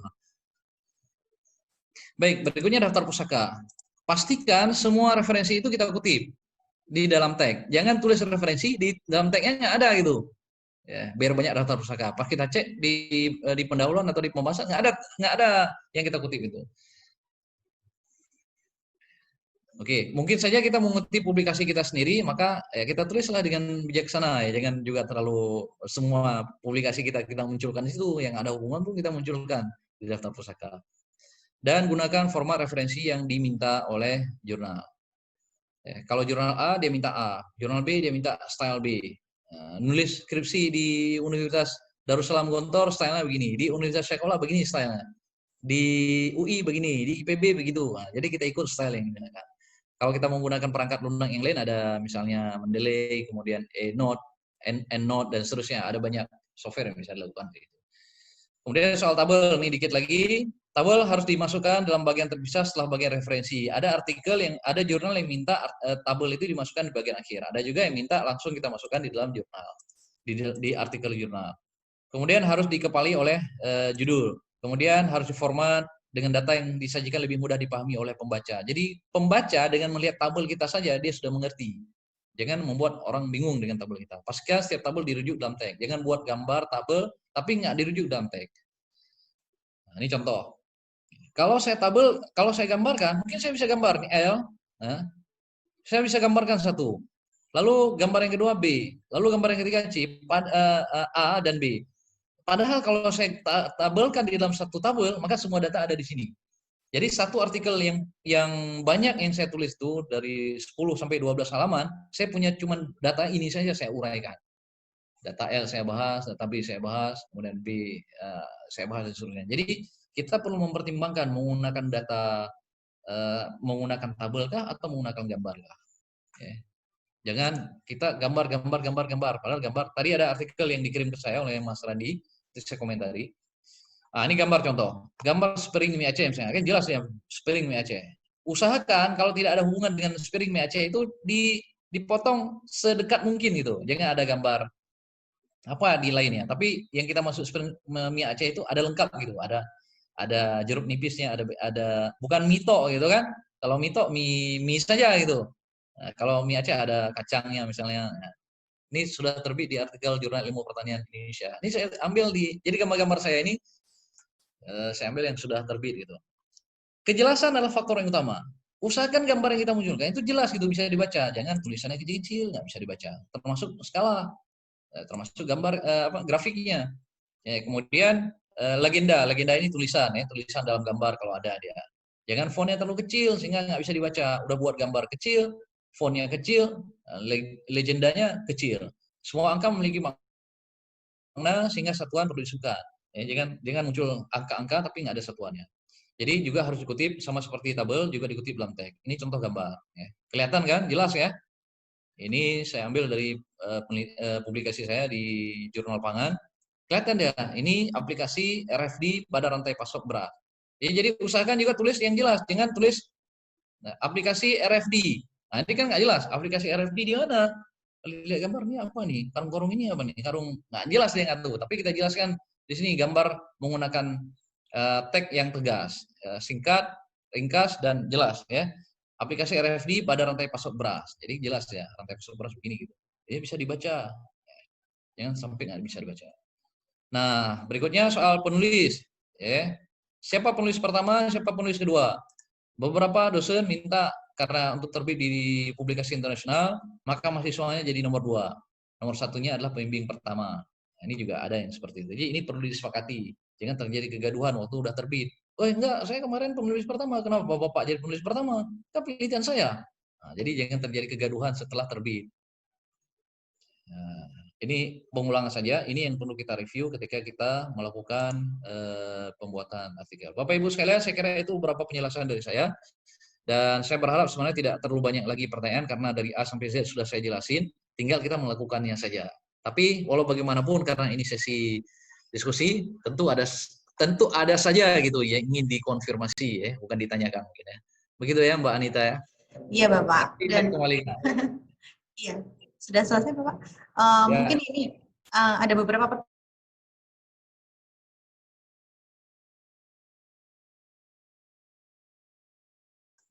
Itu suaranya tidak muncul Mbak Anita. Oh iya Bapak, ini gimana Bapak, sudah muncul kah suara saya? Ya. Oh iya. Ya, sudah. Ini sudah ada beberapa pertanyaan Pak yang sudah ditulis oleh beberapa peserta di Zoom grup chat kita. Mungkin bisa langsung ditanggapi saja. Yang pertama, ini ada Ibu ya kalau nggak salah, Ibu Fitrian Nur. Ibu atau Bapak ya? Dari UIN Antasari. Ini ada beberapa pertanyaan ini Pak. Yang pertama, bagaimana kiat-kiat dalam penulisan artikel atau karya ilmiah yang bisa tembus nasional? Dan juga mohon share pengalaman dari Bapak sebagai narasumber terkait tantangan dan juga peluang dalam membuat suatu jurnal yang berkualitas. Dan juga bagaimana untuk meningkatkan kompetensi diri kita dalam membuat suatu tulisan ilmiah seperti itu. Mungkin yang ini ditanggapi dulu. Ya. Terus ya? Ya. Sebenarnya kalau ditanya bagaimana kiat-kiat dalam penulisan artikel dan karya ilmiah bisa tembus nasional, tadi sudah saya sampaikan. Yang saya sampaikan semua itulah kiat-kiatnya sebenarnya. Jadi apa yang saya sampaikan tadi, itulah yang harus kita lakukan sebenarnya. Jadi apa yang saya sampaikan barusan, karena itu menjawab semua pertanyaan dari yang disampaikan, yang ditanyakan oleh Ibu Fitrian Nur. Kemudian share pengalaman dan sumber terkait tantangan dan peluang dalam membuat suatu artikel yang suatu jurnal yang berkualitas. Jadi Bapak Ibu sekalian, saya nggak tahu ini Ibu dosen atau mahasiswa gitu. Kalau Ibu sebagai dosen, maka akan lebih mudah karena sebagian besar itu sudah dikerjakan oleh mahasiswa. Maka kita harus melihat dari awal. Saya di waktu saya mengajar di semester 1, semester 2, mereka sudah mulai saya suruh untuk mencari atau membaca artikel di jurnal. Semester 1, semester 2. Semester 3 dan 4 mereka mulai meringkas dari 1-2 artikel yang mereka baca. Semester 3 dan 4. Jadi mereka dalam setiap mata kuliah yang mereka ambil dengan saya, maka mereka sudah tergiring dengan aktivitas interaksi mereka dengan artikel-artikel publikasi. Di semester 3 dan 4, itu saya gabungkan, misalnya cari satu yang internasional, satu yang nasional. Lalu saya suruh bahas mereka terkait dengan mata kuliah yang saya ajarkan. Dan saya mengajarkan ekonomi teknik, cari yang saya tentang ekonomi teknik.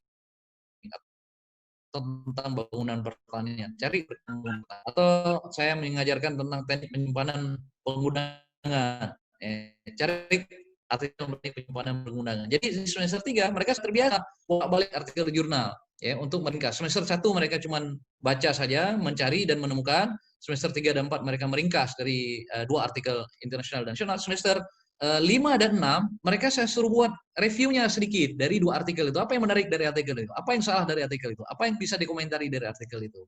Nah, jadi di semester 5 dan 6. Semester 7 dan 8, mereka sudah harus menulis. Saya minta mereka membuat semacam review kecil sebagai bagian dari pendahuluan dari riset mereka yang akan dikerjakan semester 7 semester 8. Jadi pas semester 7 sebenarnya mereka sudah siap untuk mengajukan mengajukan proposal. Nah, kita berharap di semester 8 atau di antara akhir semester 7 mereka sudah riset, di awal semester 8 mereka mengurus administrasinya. Terus administrasi mulai dari kalau paling terlambat itu seminar, proposal mungkin, tapi kita berharap sebenarnya di akhir semester 7 mereka sudah seminar proposal. Nah, ini kalau kita dengan mahasiswa. Jadi dari awal mereka sudah kita dekatkan dengan dunia penulisan ilmiah dan mereka sudah terbiasa untuk membaca artikel-artikel ilmiah. Sehingga waktu mereka mengerjakan tugas akhir, mereka sudah terbiasa dengan itu. Bagaimana mensitasi, bagaimana mencari referensi yang bagus, bagaimana mengakses ke Google Scholar misalnya, atau mencari jurnal-jurnal open access dan seterusnya. Jadi itu yang saya kerjakan terkait dengan mahasiswa saya. Nah, kalau tantangan menulis sebagai mahasiswa, jadi sekali lagi kalau untuk mahasiswa, yang paling penting sekali lagi kita tumbuhkan semangat kita terus belajar dan membaca. Maka dari sejak sekarang kalau kita masih semester 1, semester 2, semester 3, diatur aja waktunya. Ya. Intensitas kita mulai membaca. Karena membaca ini kan akan membuka wawasan bagi kita. Ya. Akan membuka wawasan bagi kita dan akan menemukan jalan-jalan bagi kita untuk kemudian, oh kayaknya saya akan mendalami ini. Oh kayaknya ini yang belum dikaji oleh orang. Oh kayaknya saya akan mengembangkan ini. Dari yang apa yang sudah orang buat, biasanya kan ada bagian terakhir ya, saran-saran atau kelemahan dari penelitian ini adalah ini. Nah, kelemahan atau saran-saran itulah yang kemudian kita coba tingkatkan nama kita. Bagi saya, mahasiswa S1 itu bisa melakukan ATM. Amati, tiru, modifikasi. Untuk mahasiswa S1. Amati apa yang dikerjakan oleh orang, kemudian tiru apa yang sudah dibuat oleh orang, kita modifikasi. Nah, itu kuncinya tuh. ATM. Ya, mudah diingat tuh. ATM ada di kantong masing-masing kan. Ya, untuk mudah kita ingat. Jadi, gunakan waktu 2 jam per hari untuk khusus membaca artikel. Kalau kita ingin menulis artikel yang bagus. Kita lihat punya orang, apa orang yang tulis. Untuk tahap-tahap awal dan menulis 1-2 artikel pertama, maka cari satu artikel yang mirip betul dengan yang akan kita kerjakan. Nah, kita tulis ulang seperti orang tulis itu, tapi dengan gaya yang berbeda. Nah, itu untuk tahap-tahap awal kita bagi pemula yang belum punya pengalaman dalam menulis. Pertama mungkin kita belajar, kayak gini dia tulis. Kayak gini dia buat tabel. Saya punya tabel begini, saya punya gambar begini. Saya lihat punya orang yang agak mirip dengan saya. Kira-kira artikel dia tembus begitu artikelnya, begitu tabelnya. Oh, kayaknya saya bisa rubah juga. Kayaknya saya akan miripkan dengan dia, tapi datanya kan berbeda. Tentu dia berbeda. Dia kajiannya tentang buah kelapa misalnya, saya tentang timun suri misalnya kan, ya berbeda, objeknya berbeda. Tapi cara membahasnya juga kita bisa contoh, oh begini cara orang buat. Kemudian bagaimana meningkatkan kompetensi kita dalam membuat suatu tulisan. Kompetensi itu akan terlatih dengan seiring waktu berjalan. Perlahan kita akan bisa menulis dengan bagus. Latih saya terus, membaca punya orang, melihat gaya orang menulis, melihat cara orang menampilkan data, cara orang menulis kalimat awalnya, pendahuluannya, cara dia menulis tujuan. Itu bisa kita contoh semuanya. Ya, sehingga kemudian ya beriring dengan waktu terus aja kita asah, sambil juga kita mengasah. Kalau kita membimbing mahasiswa, sambil juga kita mengasah bimbingan kita, sehingga mereka juga terbiasa dengan itu. Terima kasih, itu yang bisa saya tanggapi. Kembali kepada Mbak Anita. Baik, sebelumnya ini kami sampaikan ke seluruh peserta ya, mohon maaf mungkin nanti nggak semuanya bisa terjawab pertanyaan karena ini sudah lumayan banyak Pak yang bertanya dan mungkin karena keterbatasan waktu, mungkin hanya beberapa saja nanti yang mungkin bisa dijawab. Dan selanjutnya ini ada Ibu Eni Lestari dari Universitas Nasional Jakarta. Ada beberapa pertanyaan Pak, salah satunya apakah perlu gitu kolaborasi dengan saintis luar negeri agar jurnal itu bisa terindeks secara internasional seperti Scopus? Dan juga adakah kecenderungan jurnal penelitian sains segera eksperimental baik kualitatif atau kuantitatif lebih bisa diterima dibanding hanya scientific review paper? Dan ini banyak sekali pertanyaannya Ibu ini ya. Mungkin itu dulu Pak, bisa ditanggapi Pak. Itu pertanyaan tadi yang di atas. Baik. Untuk kolaborasi dengan internasional itu bagus. Tapi kan kita juga punya keterbatasan. Kenapa orang mau kolaborasi dengan kita? Itu juga jadi masalah. Kalau kita punya dana riset untuk kolaborasi dengan internasional itu akan lebih bagus. Kalau kita yang pernah studi ke luar misalnya, kita bisa saja minta join dengan pembimbing kita di tempat kita studi sebelumnya, itu akan lebih mudah. Tapi mencari orang yang baru yang belum kita kenal, kemudian ngajak kerjasama, nah itu mungkin perlu waktu. Tapi menurut saya, mengajak kolaborasi itu bagus dan akan memudahkan kita untuk publikasi. Tapi pengalaman teman-teman kita yang lain, mereka juga bisa kok publikasi, tidak jelek-jelek amat ya. Yang saya lihat tadi, mahasiswa saya saja, ini mahasiswa S1 saya loh, ya, ada di ujung pulau Sumatera, ya, terjauh dari pusat ibu kota ya. Ternyata kualitas mahasiswa kita itu juga nggak jelek-jelek amat. Maka saya sering minta kepada mahasiswa, risetlah, fokuslah kepada riset yang memang tidak dimiliki oleh daerah yang lain misalnya. Apa yang tidak dimiliki orang lain? Kopi, kopi Gayo misalnya. Nggak ada daerah lain kopi Gayo, ada kopi Jember, kopi lain kan. Nah, kita fokus pada kopi kita. Nilam, ya, riset yang produk yang memang kita tidak akan bersaing dengan kampus-kampus besar. Tentu kita punya kearifan lokal tersendiri. Nah, ini akan menjadi komoditas kita yang berbeda mungkin dengan yang lainnya. Tapi kalau riset-riset secara umum, sawit dan seterusnya, itu udah banyak pemainnya kan. Nah, itu juga menjadi mungkin kelemahan di kita. Kalau kita cari referensi, waduh, udah banyak nih yang menulisnya. Jadi menurut saya, ya pandai-pandailah kita melihat kondisi yang ada. Ya. Tidak jelek-jelek amat mahasiswa S1 kita. Ternyata saya bisa membuktikan mahasiswa S1 kita bisa tembus untuk jurnal internasional Scopus maupun Sinta 2 kan. Kalau Indonesia kan paling minimal Sinta 2 lah yang berkualitas kan. Kalau Sinta 1 itu sudah masuk jurnal Indonesia, yang Sinta 1 itu sudah terindeks di Scopus. Yang kedua, pertanyaan kedua, adakah kecenderungan jurnal penelitian sains segera eksperimental baik kualitatif maupun kuantitatif lebih bisa diterima dibanding hanya scientific paper, review paper? Ya, artikel penelitian baik itu kualitatif maupun kuantitatif itu memang lebih diterima. Kalau review ini biasanya orang yang sudah pakar di bidangnya. Sangat jarang kita bagi penulis pemula kemudian mengirim review bisa diterima. Walaupun saya pernah diterima satu, tapi sudah kontak-kontak saya buat tuh dengan satu review. Ya, nggak ada tanya saya buat. Dengan daftar pustaka juga cukup panjang yang harus kita tulis. Kemudian pertanyaan ketiga, untuk mengupgrade nilai ke terindeks Sinta yang lebih tinggi, Sinta 5 ke 4, apa yang harus diperbaiki? Ini yang harus diperbaiki artikelnya kah atau yang harus diperbaiki jurnalnya? Ini apa ini maksudkan? Kalau jurnal, maka jurnalnya itu harus ikuti standarisasi jurnal yang diminta di Indonesia.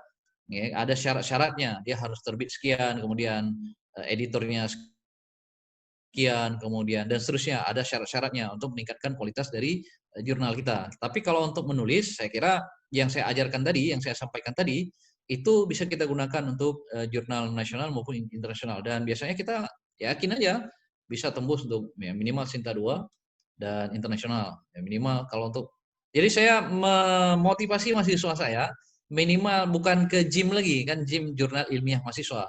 Ya, yang jelek-jelek pun tetap dimuat kalau di JIM itu kan. Tapi saya minta kepada mahasiswa saya, mereka tidak lagi menulis ke jurnal ilmiah mahasiswa, tapi ke jurnal minimal Sinta 2. Paling jelek itu masuk ke Sinta 2. Kalau udah paling bagus itu Scopus. Nah, itulah targetnya. 4, adakah jumlah minimal reviewer untuk jurnal agak dapat diterima, minimal reviewer? Nah, ini beberapa pertanyaan agak kurang jelas. Adakah jumlah minimal reviewer untuk jurnal? Langsung dilewati aja Pak. Kalau ini. Ya, dilewati. Tips dan trik agar mahasiswa Indonesia rajin dalam penelitian dan mensubmit jurnal penelitian. Ajak mereka menjadi asisten peneliti. Dan sebelum mengajak mereka, pastikan bahwa dosen punya hibah riset. Sehingga bisa mengajak mereka. Seperti tadi sudah disebutkan oleh Mbak Anita, saya tahun ini punya 7 kegiatan. Riset saya punya 5 dari Rispo FLIP, Kemenristek Dikti, Kemenristek BRIN, kemudian dari Unsia sendiri. Jadi saya punya 5 riset, kemudian 2 pengabdian.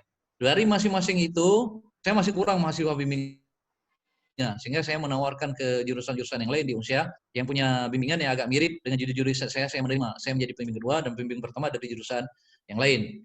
Karena saya sudah penuh kuota di jurusan saya harus cari mahasiswa bimbingan ke tempat yang lain.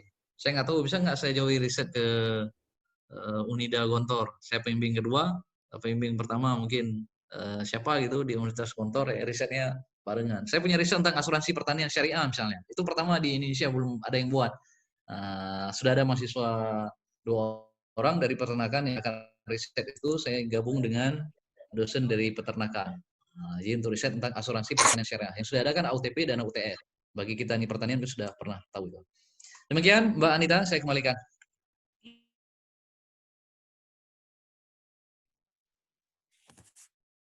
Ada beberapa yang belum bisa dijawab. Apakah Bapak berkenan untuk dilanjutkan via email atau bagaimana Bapak? Apakah berkenan kalau emailnya Bapak kami share di sini? Bapaknya masih di mute ya Pak? Oh ya, boleh, silakan.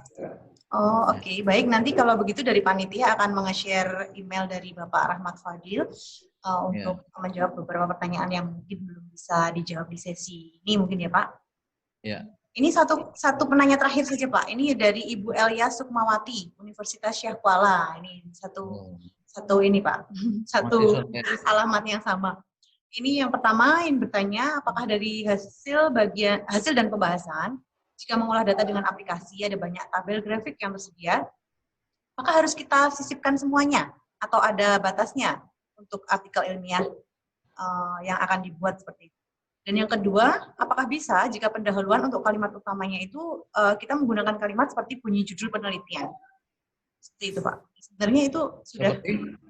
Kalimat pertamanya seperti apa? Kalimat pertama, yang pertanyaan pertama, Pak.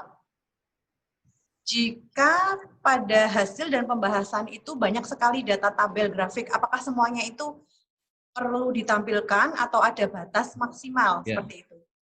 Oke, yang kedua tadi saya nggak jelas. Yang kedua tadi, pertanyaan kedua saya nggak jelas. Oh, yang kedua. Yang kedua, apakah bisa jika pendahuluan itu nanti kalimat utamanya itu seperti dengan bunyi judul penelitian seperti itu, Pak? Oh ya. Baik, terima kasih. Silakan, Bapak. Kak Elia atas pertanyaannya. Ya, jadi saya tampilkan ini bentar ya. Saya tampilkan. Ya, Bapak, silakan.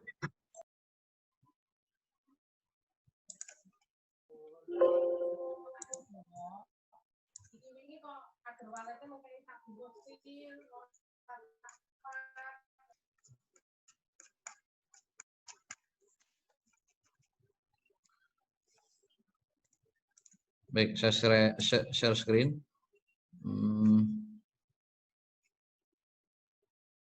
Oke. Ini yang dikirim Mas Randi ke saya. Kelihatan nggak ya? Oh iya, mungkin ini berarti langsung masuk sesi bedah artikel sekalian saja ya, Pak? Nah, sekalian. Oke. Kelihatan ya? Ya, sekalian baik. Pak, monggo silahkan. Ya. Ini lihat nih, yang saya bahas tentang respon pemberian pupuk vokasi terhadap pertumbuhan dan produksi padi IPB 3. Nah, pastikan kalau kita kirim ke jurnal, jangan ada yang salah lagi kita tulis. Ini menunjukkan ketidakprofesionalan kita ketika kita menulis artikel. Jadi kalau ada sudah banyak kata-kata yang hilang, kata-kata yang tidak, kayak ini lagi. Sumedang huruf kecil, ya, desa huruf kecil. Nah, kalau banyak masih redaksi kalimat kata yang masih banyak salah, biasa editor langsung akan menolaknya. Ada sih editor yang rajin biasanya menerima, kemudian dikasih ke reviewer pusing tuh bacanya kan, wah ini banyak kali salah kalimatnya, kata-kata yang nggak jelas gitu dan seterusnya. Saya langsung ke hasil pembahasan ditanyakan oleh Kak Elia tadi. Nah, kita lihat nih tinggi tanaman padi dengan jumlah daun. Kenapa nggak sekaligus saja? Kalau ada analisis statistiknya, kenapa nggak dibuat aja satu tabel yang besar? Tabel yang besar, ada tinggi tanaman, ada umur tanaman. Umur tanaman ini sama berulang-ulang nih. Jadi banyak gambar jadinya. Ini tinggi tanaman, umur tanaman. Jumlah daun, umur tanaman. Kemudian di bawahnya begitu, umur tanaman. Panjang daun. Kalau dalam satu tabel, semua data ini bisa kita rangkumkan. Ada berapa nih?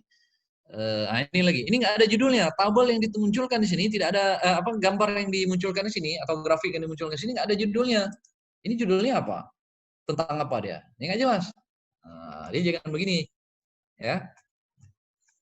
Ini pertama kesalahannya tidak ada penjelasan tentang grafik yang dimunculkan sebagai apa dia nih, dan hubungan dengan tulisan ini apa gitu, nggak ada disebutkan. Lalu saya lihat ini ada empat gambar yang bisa digabungkan menjadi satu tabel. Gambar 4 ini datanya dimunculkan dalam satu tabel, kemudian ditunjukkan. Kalau ada uji ANOVA maka signifikan dan tidak signifikan. Kalau ini nggak kelihatan signifikan dan tidak signifikannya di dalam gambar. Kalau dijadikan satu tabel maka umur tanaman satu, mungkin sebelah kiri umur tanaman, kemudian tinggi tanaman, jumlah daun, kemudian panjang daun, kemudian jumlah anakan dalam kolom-kolom yang lainnya. Jadi lebih indah dilihat, sehingga waktu penjelasan yang kita sampaikan semuanya merujuk kepada tabel yang kita bahas itu tadi. Lalu juga ini sama nih. Kita nih jumlah panjang malai. Panjang malai ada panjang malai, kemudian ada berat 100 biji, berat total. Nah, ini bisa digabungkan dalam satu tabel juga. Jadi ini kan kita perlu memilih antara tabel dengan gambar. Kapan kita pilih gambar, kapan kita pilih tabel. Nah, kalau kondisi seperti ini bagusnya kita tabelkan. Bukan untuk banyak-banyakin tabel atau bukan untuk banyak-banyakin gambar. Oh, bayar banyak gambar nih makin menarik. Enggak gitu. Tapi data itu efektif enggak untuk dibaca oleh orang. Gitu. Ya, soal tabel dan grafik atau bahan. Kemudian pendahuluan, boleh nggak judul itu kita gunakan sebagai kalimat pertama atau kalimat awal untuk kita menjelaskan tentang artikel yang kita tulis. Saya contohkan ada di sini. Oke, ini kelihatan nggak? Kelihatan, Mbak Anita, Ya, kelihatan nggak? Kelihatan, Bapak, kelihatan. Kelihatan ya? Kelihatan Ya, jelas. ini Ya. contoh yang artikel saya yang lain. Oh iya. Ini contoh artikel lain. Sudah terbit di Journal of Food, Agriculture and Environment. Ini sama nih, ini versi bahasa Indonesia, ini versi bahasa Inggrisnya. Nah, dua versi kan, ini punya ditulis awalnya. Kita lihat judulnya.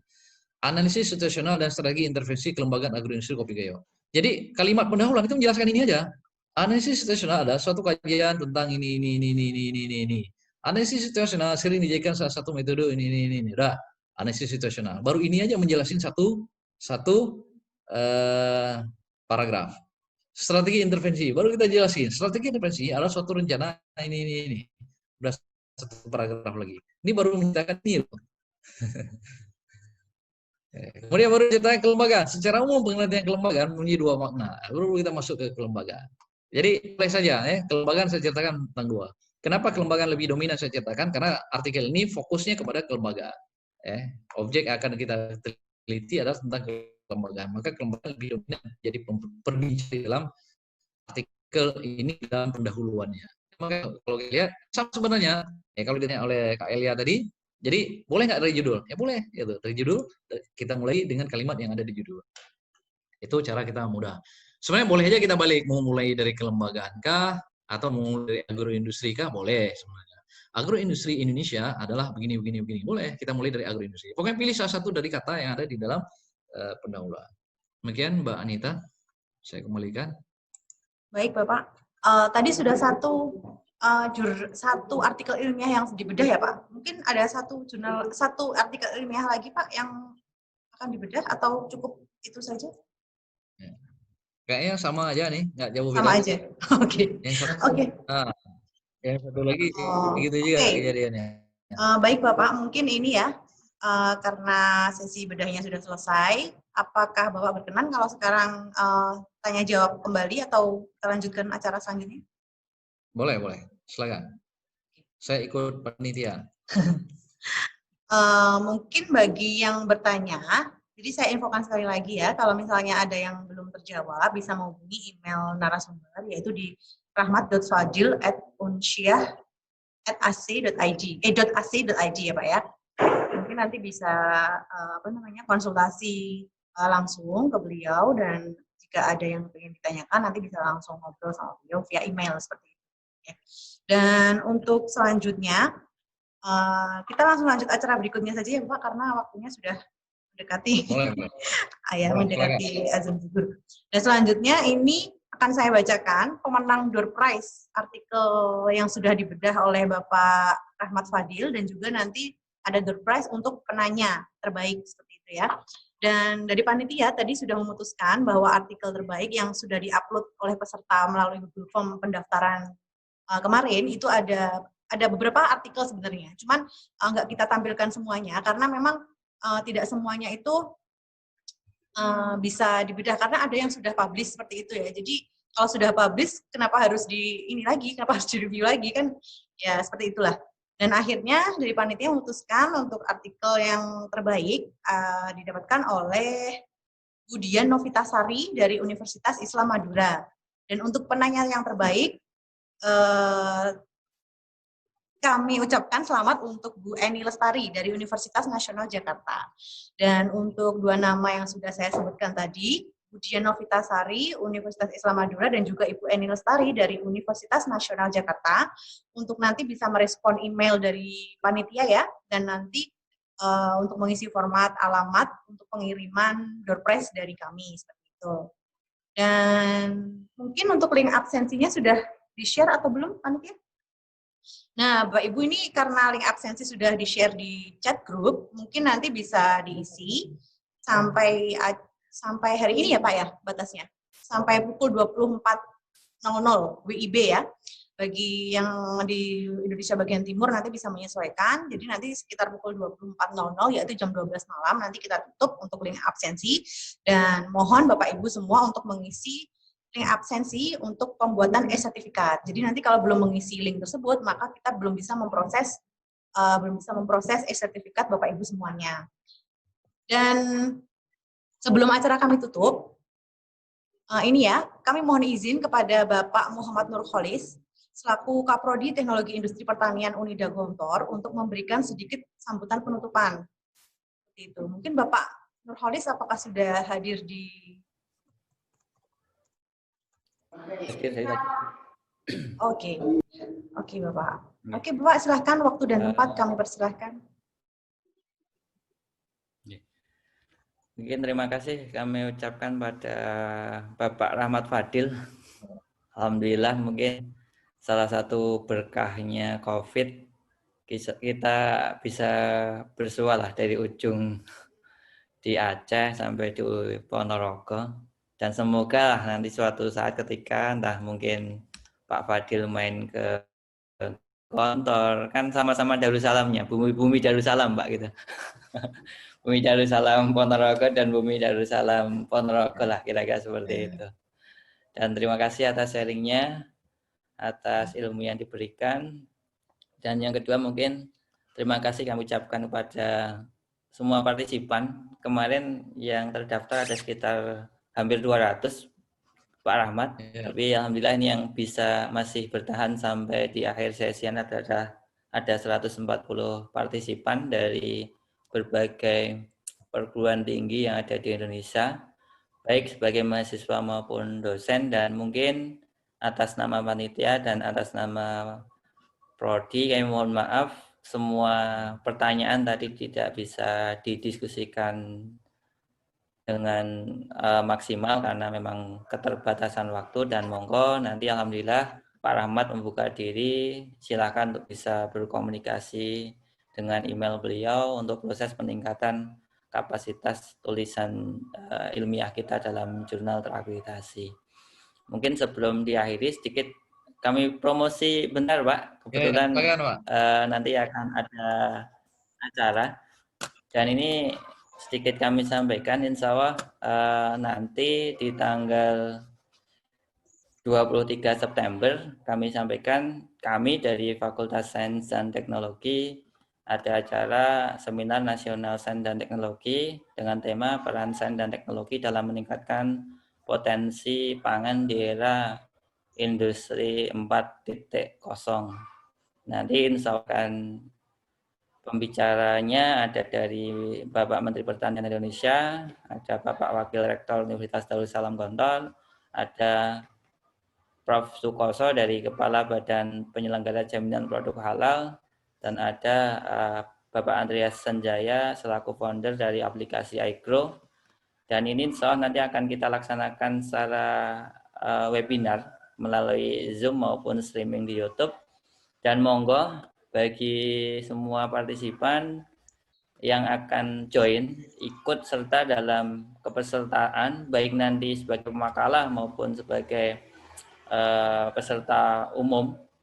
Nanti monggo kalau hanya sekedar untuk join aja gratis, insya Allah tidak ada biaya, tapi kalau memang menginginkan sertifikat, nanti kita ada donasi sertifikat sebesar 25.000. Bagi Bapak Ibu, adik-adik, teman-teman mahasiswa yang mau submit abstrak, insya Allah masih kita tunggu sampai di 10 September.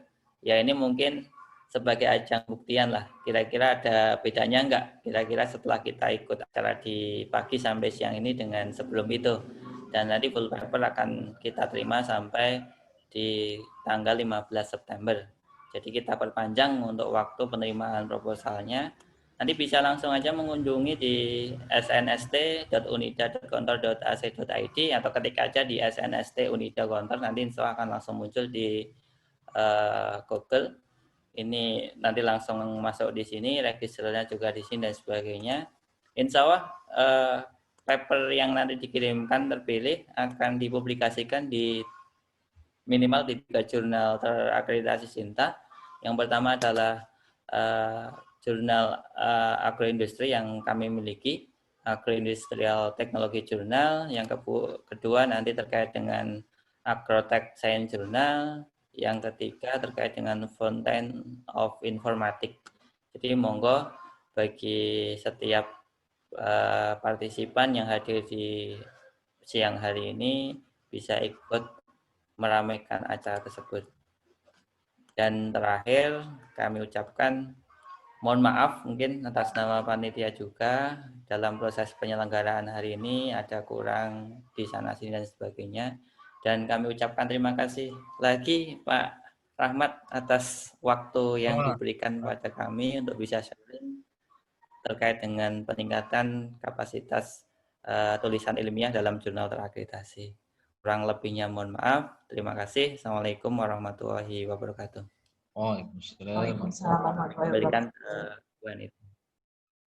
Baik Bapak, terima kasih atas sambutannya dan juga terima kasih juga untuk Bapak Rahmat Fadil atas waktu dan juga ilmunya. Insya Allah sangat bermanfaat bagi kami semua, terutama bagi para peserta yang ingin membuat artikel ilmiah dan juga bisa menembus jurnal yang terakreditasi seperti itu ya. Dan kami mewakili panitia dari webinar ATJ Unida Gontor mengucapkan mohon maaf yang sebesar-besarnya apabila ada banyak salah kata dan juga apabila ada yang ditanyakan mungkin nanti bisa langsung email ke panitia ya. Dan untuk sekali lagi saya ingatkan bagi peserta yang belum mengisi link absensi untuk segera mengisi karena batas akhirnya nanti malam ini. Jadi kalau nggak mengisi nanti sepertinya sertifikatnya belum bisa kami proses ya. Nanti sertifikat dan juga link materi nanti bisa dikirim via email. Jadi nanti peserta bisa mengakses itu dan kurang lebih kalau sertifikat nanti sekitar 1 minggu ya maksimal ya. Mungkin sekitar maksimal 1 minggu. Kami usahakan sebelum 1 minggu sudah terdistribusi semuanya seperti itu. Dan untuk yang menginginkan untuk melihat atau mereview acara kita pada pagi hingga siang hari ini, mungkin nanti bisa langsung cek di YouTube-nya TIP Unida Gontor seperti itu, di channel YouTube TIP Unida Gontor seperti itu ya. Dan akhir kata mungkin kami tutup ya Bapak Rahmat Fadil ya. Kami kami tutup acara pada siang hari ini. Wassalamualaikum. Akhir kata wassalamualaikum warahmatullahi wabarakatuh. Terima kasih semuanya peserta.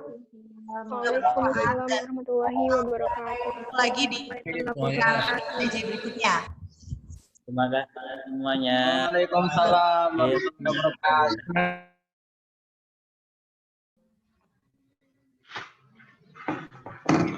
Matur suwun, salam saking majikan. Terima kasih. Halo. Waalaikumsalam warahmatullahi wabarakatuh.